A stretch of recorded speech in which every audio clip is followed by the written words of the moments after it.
I don't move very often. I think I moved twice in the last 20 years, and so it's not fun. Let's just leave it at that. It's not fun. In fact, last time I moved, I felt like I should apologize to all my clients for making a move. But if you want a new house, you have no choice. You got to move at some point. So I have 7 tips. 7 tips you can use moving from Chicago to Indiana, or Chicago to anywhere, or moving from Indiana to anywhere. 7 tips for moving. Hi, I'm Dave Woodson, ruler of the Dream Team Agents here in Northwest Indiana. If you like what you see every week, hit that subscribe button, hit that bell button, but do me a big favor and hit that thumbs up button for me. I'd really appreciate it. You get alerts every week when I do new videos.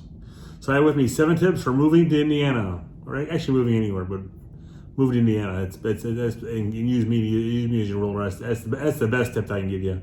But number 1, have a parts box for your remotes, for the screws you take out of the bed, when you take something off something, put it in a baggie, label it, and put it in this parts box. That's the last thing that goes on the truck and the first thing that comes off the truck. Also, while you're there, put TP, toilet paper, and towels in there as well, and cleaning some cleaning supplies like Pledge or Windex and things like that. So because you want to wipe things down, and so toilet paper and towels are a good thing to have in that parts box as well. But put all your parts in there. Remotes, don't tape them to anything because they always get lost.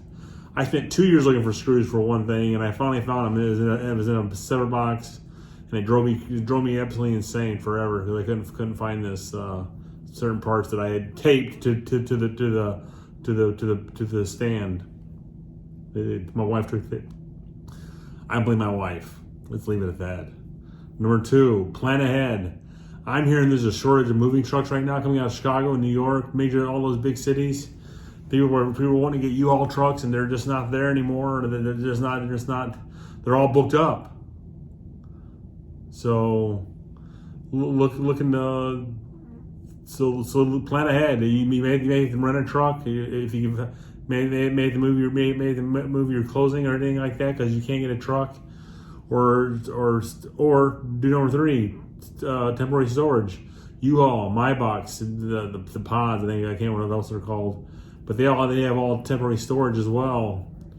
And you can actually put them in the driveway and lock them down. I have 2 buddies that did that in the last couple of years. They rented pods or the My Box, and they had them in storage for a month or 2 while they were building a new house. Number 4, make sure the utilities are on.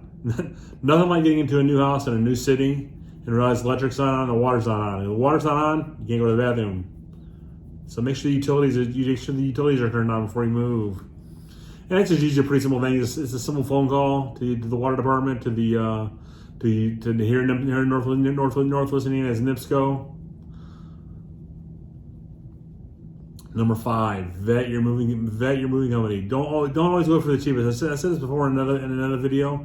Don't always go for the cheapest one ever because they're leaving something out. They're leaving out protection. They're leaving out time. They're leaving something. The cheapest one is going to cost you more money in the long run. And vet them online. Google reviews, Yelp, things like that. Well, pay attention to the reviews. Number 6 is closing. If you're moving here from Chicago, you might be able to do the closing the same day, but it's going to be tough because you might get stuck in traffic. Your closing in Illinois can go longer, and then you miss the one here. So push them off. Close one on Tuesday and close the other one on Wednesday or Thursday. Get a hotel, stay in a hotel for the night or two, and relax before the big move. But don't try to do it if you can't. If you feel like you can't get it done in one day, don't try to push it. Don't try to push a square peg in the round hole. And number 7, I used this when I moved last time. A yard sale.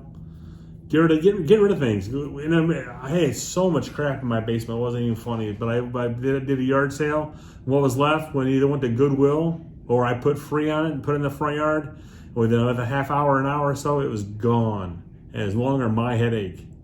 If you like these tips, I appreciate it. If you're looking to move, buy or sell. If you use me to buy or sell, you get free moving boxes. Speaking of moving boxes, you get free moving boxes just like this when you buy or sell with me. If you got any questions, give me a call at 219-872-8000. 219-872-8000. You guys have a great week. I'll talk to you next week with another new video.